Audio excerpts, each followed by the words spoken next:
gracias. Creo que vamos a empezar con una charla de retraso, así es que casi que solo 2 diapositivas, si me apegara al tiempo me diera tiempo de dar, pero vamos a intentar en los próximos 20, 25 minutos de hablar sobre la vacunación en adultos. El interés de hablar de esta charla en concreto es porque hay mucha información mediática. Nos preguntan como médicos generales, nos preguntan como especialistas, mire, vacuno a mi mamá, la vacuno no, tiene cáncer, puedo, no puedo, le acaban de diagnosticar tal patología y nos encontramos en una disyuntiva, ¿verdad? Y a veces no tenemos a la mano la señal del internet o yo qué sé para poder responder a las preguntas. Y hay pacientes hay de todo tipo de pacientes. Hay aquel tipo de pacientes que ya googleó y como el doctor Google ya le dijo, él ya sabe todo, ¿verdad? Y nosotros ahí tenemos que explicarle o hacer ver, y además hay mucha información respecto de la ley de la gente o de la promoción de esta corriente de antivacunas. Entonces es un poco la idea de hablar del tema. Esta es la agenda que tengo propuesta para hablar de ustedes. Sobre todo creo que me voy a centrar en que la suficiente evidencia que soporta las recomendaciones y a quienes se recomienda vacunar.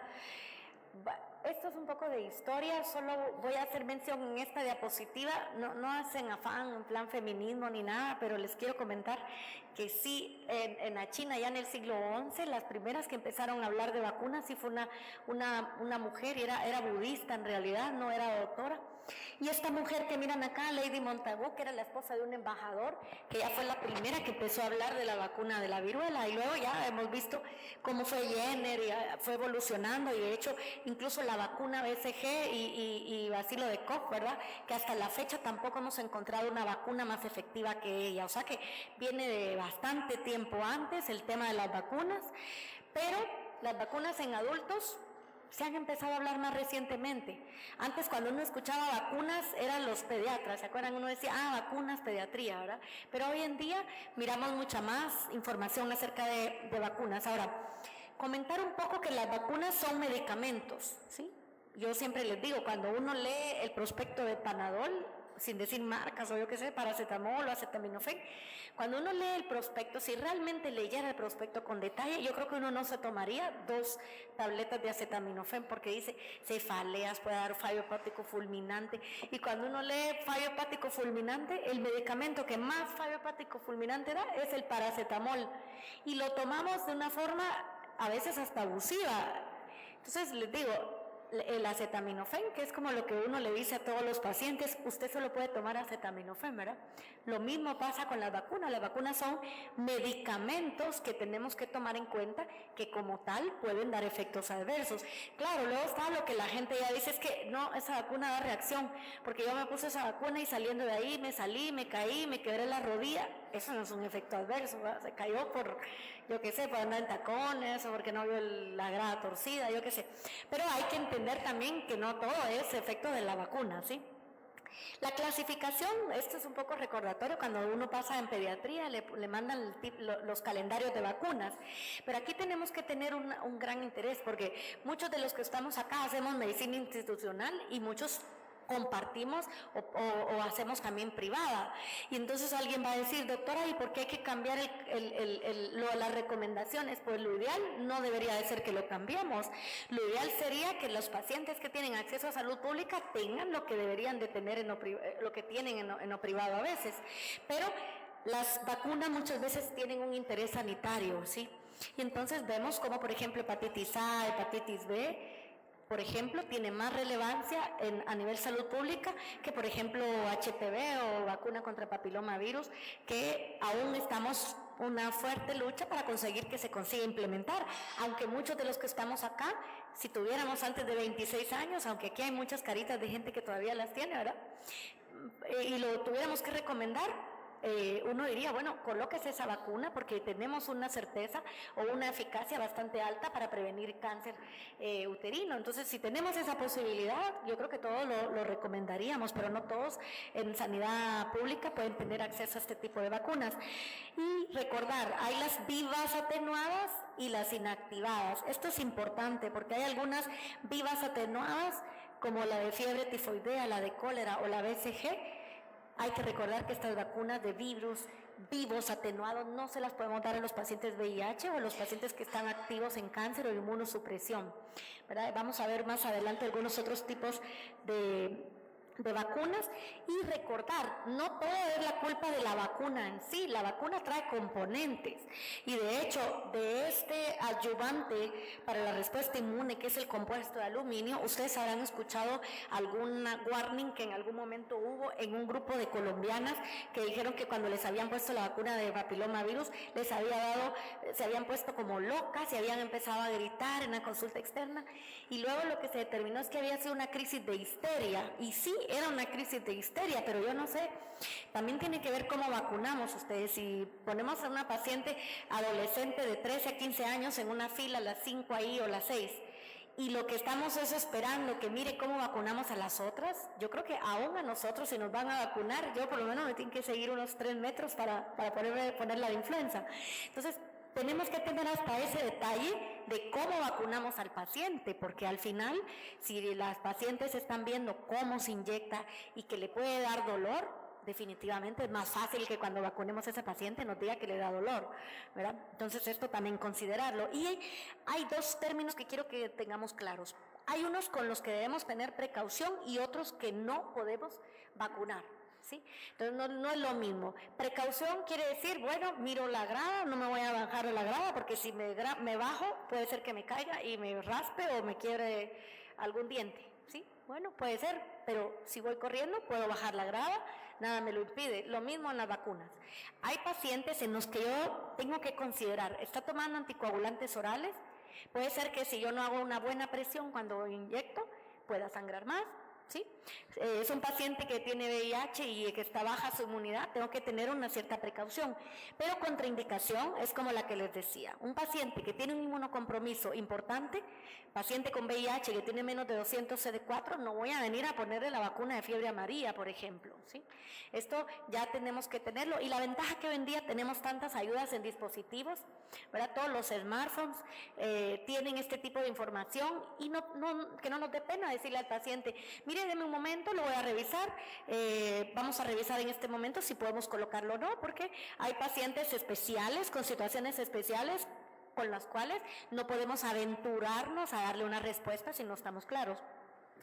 Estas no constituyen contraindicaciones, y aquí tienen un listado, no las voy a leer todas, pero por ejemplo, mire, es que doctora, es que mi mamá le dio una reacción, yo por eso no me vacuno, pero la mamá no es usted, ¿verdad? Esto hay que tenerlo en cuenta, o a veces nos dicen, es que como estoy tomando antibiótico no me puedo vacunar, o que esas son a veces las excusas que nos dan, no, es que en mi casa la hermana está embarazada, entonces yo por eso no me vacuno. Perfecto, más razón. Entonces este listado no son contraindicaciones, pero muchos de los pacientes los toman como tal.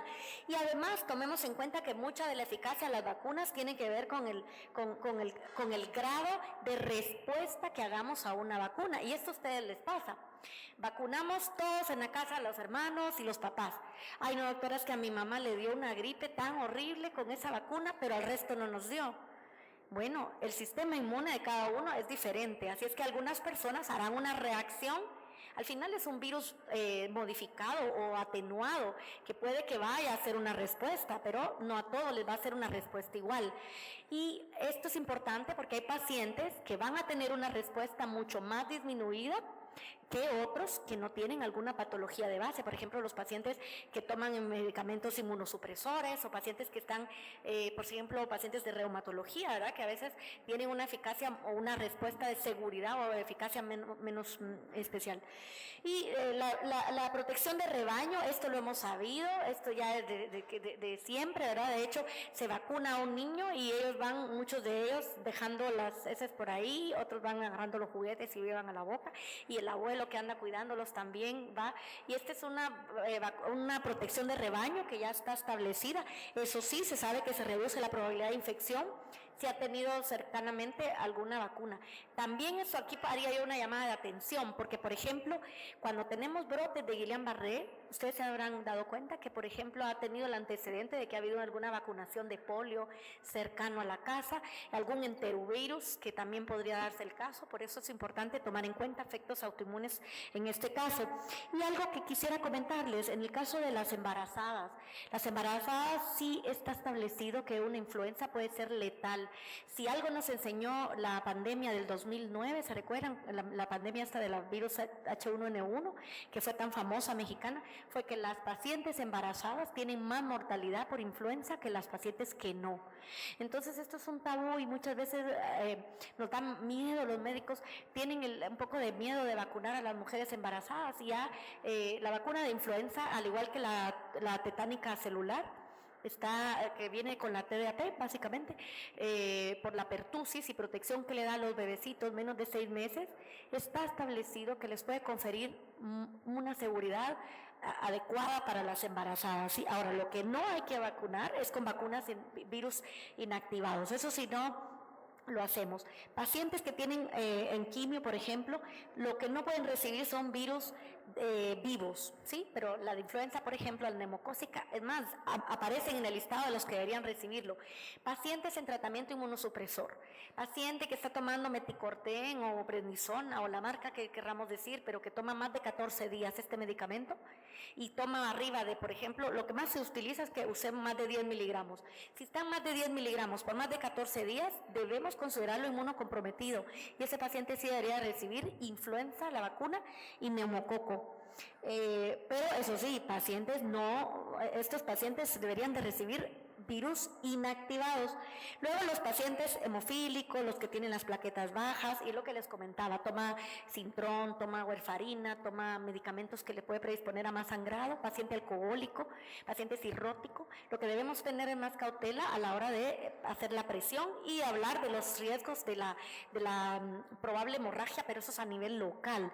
Y claro, intentar buscar una aguja la más pequeña que podamos. Y otra cosa, si la vacuna viene en algún ampollita aparte, podemos introducir para sacar el líquido y cambiémosle la aguja si podemos para que el filo no se pierda, porque todos los que están acá saben, por ejemplo, la del tétano, le colocan a uno el refuerzo y se queda una semana sin poder mover el brazo, ¿verdad? Entonces esto también hace una memoria negativa, porque yo sí ya me recuerdo que esto me pasó, luego me dicen, regresa para la tercera dosis. Entonces ya uno ya se lo piensa y dicen, mire, mejor voy a evaluar, ¿verdad? Lo mismo los pacientes, y nosotros que somos médicos, aún así nuestra tercera dosis de hepatitis B nos tienen que andar rogando y siguiendo, ¿verdad? Entonces también veamos este tema con los pacientes, ¿sí? Y el masaje, que esto no está indicado, el masaje después de esto, el masaje está indicado para cuando terminemos el módulo acá de infecto y se van al masaje si quieren, pero no el masaje en la vacuna, por favor, porque esto más riesgo de hematoma o más riesgo de que pueda haber una lesión o una infección a nivel local. Les digo algo anecdótico, a mí de las pacientes que he vacunado, las que he tenido algún efecto adverso, ha sido sobre todo con mujeres jóvenes que se ponen estas cremas sin hacer propaganda, pero estas cremas de Victoria que son bien oleosas, y cuando uno les hace la asepsia y antisepsia, el algodón queda amarillo como de vainilla o yo qué sé, y uno va a hacerle la limpieza, pero esta crema que es muy humectante y que da el aspecto de brillo y de bonita la piel, hace que el polvo y las bacterias se peguen. Entonces, por favor, utilicemos más de una torunda de algodón, sí, sobre todo cuando las pacientes no tienen una buena limpieza a nivel local, ¿verdad? Tomarlo en cuenta.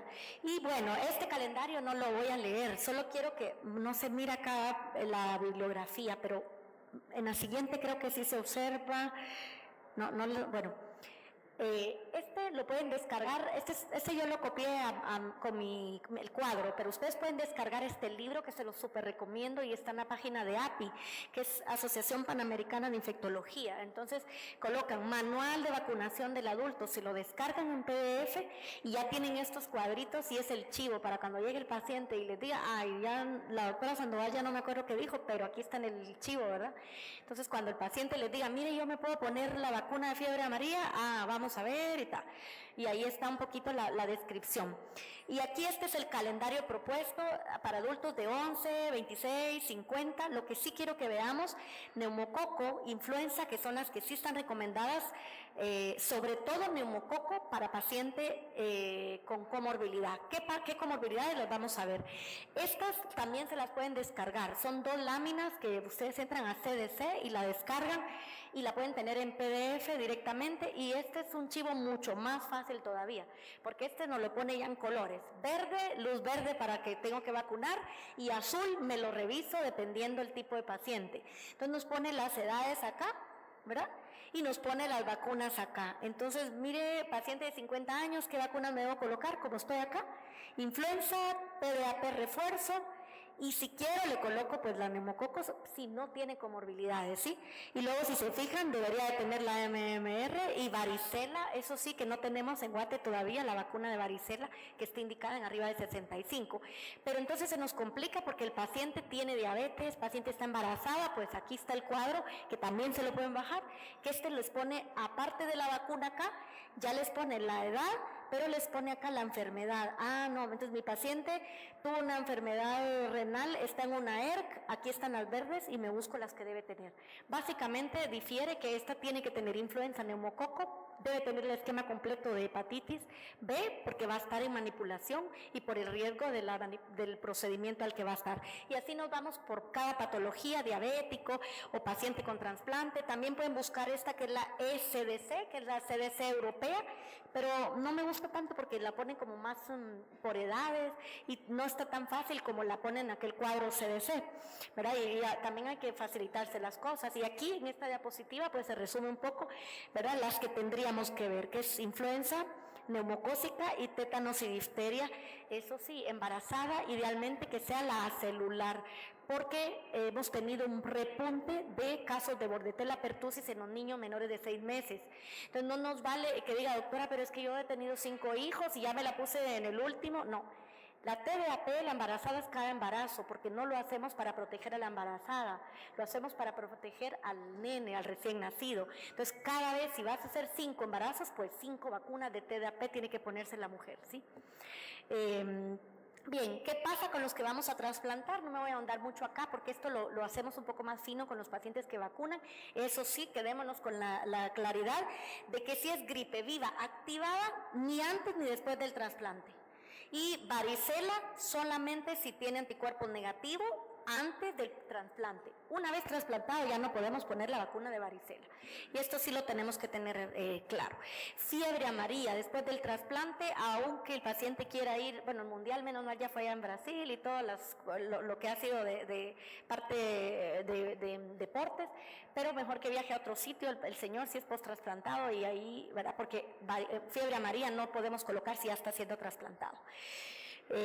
Bien, tal vez comentarles un poquito, cuando hablamos de inmunocomprometidos, que les decía, cuando el paciente toma esteroides, hay que evaluar incluso varicela, zóster, y si el paciente tiene una inmunosupresión alta, la fiebre amarilla no la deberíamos de colocar. Si va a ser en paciente VIH, únicamente que tenga arriba de 200 CD4 y que sea estrictamente necesario que el paciente tenga que viajar a ese sitio.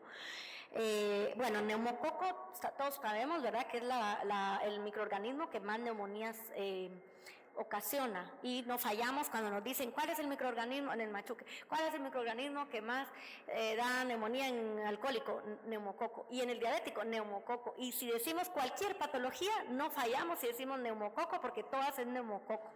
Ahora bien, lo que quiero que quede claro en esta diapositiva, más allá de su conformación, es reservorio neumococo en el ser humano está colonizando la nasofaringe, así que de nada me sirve hacer un hisopado para ver si voy a vacunar o no, porque más o menos un 60% de los niños preescolares tienen colonización en la nariz, que no quiere decir que ellos tengan infección por neumococo.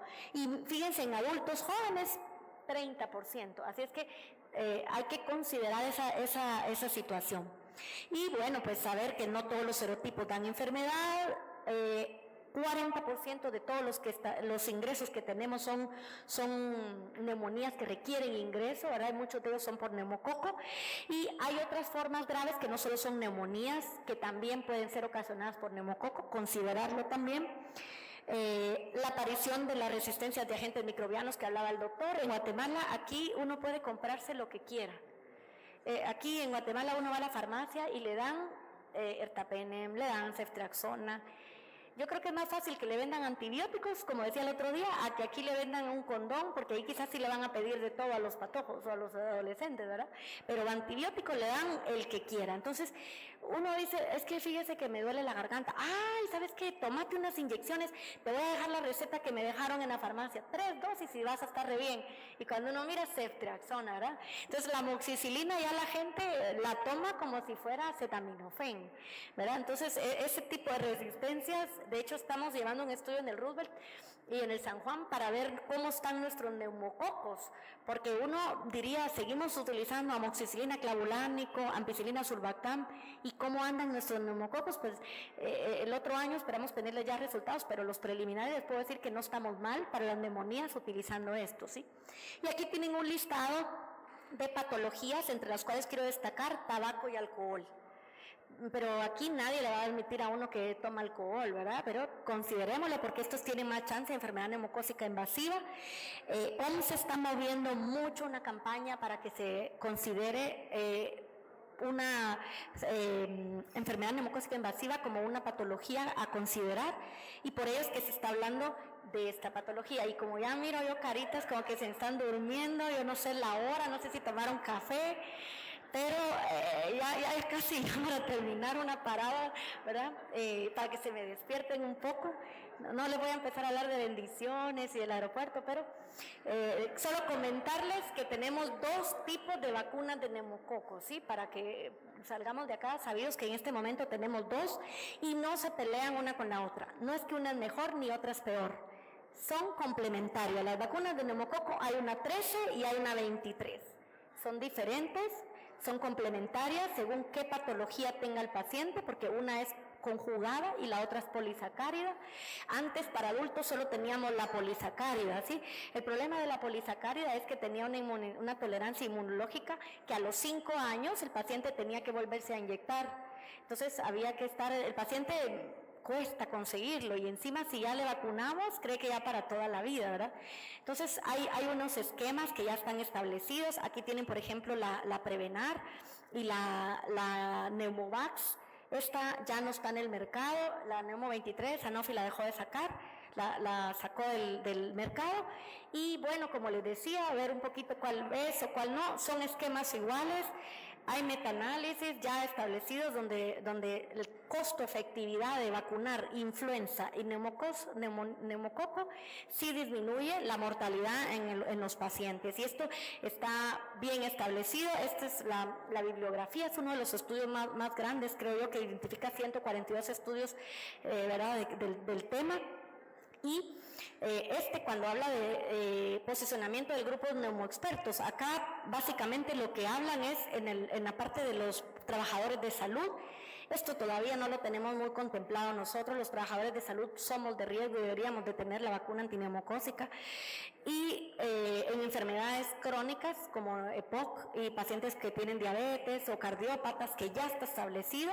Acá, por ejemplo, les pone quiénes se consideran inmunocomprometidos, y es lo que les he venido comentando un poco durante la charla. Aquí tal vez solo comentar, EPOC nosotros lo tenemos mucho por los pacientes que han sido usuarios de humo de leña, ¿sí? En Guatemala, nuestros pacientes mayores de 65, muchas de ellas cocinaban con leña. Entonces esto ha creado un EPOC y tenemos muchos pacientes de este tipo. Primero la 13 y luego la 23, 8 semanas entre ellas en promedio, ¿verdad?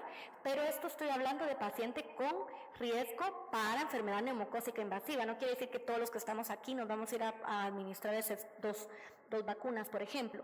Y yo sí les sugeriría que si un artículo vamos a leer de esta presentación es este. Este es el consenso de vacunación antineumocócica de adultos de riesgo, y aquí están todas las sociedades, las sociedades españolas, pero como ellos sí hacen mucha medicina preventiva, aquí tienen todas las sociedades, las de cardio, las de farmacia, geriatría, todas se sentaron a analizar todas las poblaciones, y ellos llegan a la conclusión que por lo menos EPOC, asma, fibrosis pulmonar deben ser vacunados. Este es el estudio CAPITA, con el cual se promueve mucho más la vacunación en adultos. Más de 84,000 pacientes Lo que sí que estos son pacientes nórdicos, ¿verdad? Y su prevalencia es un poco más baja de neumo que no la nuestra, pero ellos sí encontraron que para neumonía bacteriana y neumocócica sí tenían una reducción en la prevención de neumonía, pero no en la de influenza, ¿verdad? Esto tomarlo en cuenta. Y no sé si tienen dudas o comentarios, ¿verdad?